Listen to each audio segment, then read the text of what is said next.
Hi guys! So for today's video, tuturuan ko kayo guys kung papaano ba ninyo buburahin yung mga sinishared ninyo sa Facebook ninyo ng biglaan or maramihan guys. So hindi nyo na kailangan isa-isahin i-delete yung mga sinishared post ninyo kung sakaling gusto ninyo guys i-delete. So example na lang guys, ito ituturo ko sa inyo.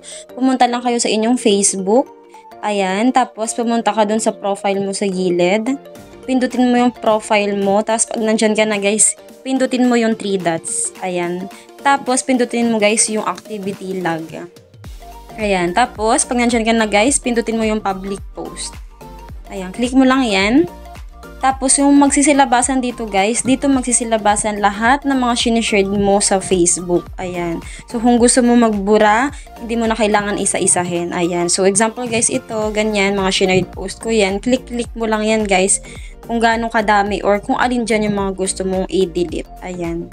So, nandyan din guys yung mga date, kung kailan mo shared post yan, mga ganun-ganun. So, bahala ka na guys. Tapos, kung gusto mong i-delete yan lahat, pindutin mo lang yung all. Ayan. Pag all mo na yan guys, lahat na yan, automatic. Tapos pindutin mo lang yung trash. And pagbalik mo sa Facebook mo guys, lahat ng shared post mo is mabubura. So, ganun lang guys kadali. Yun lang guys.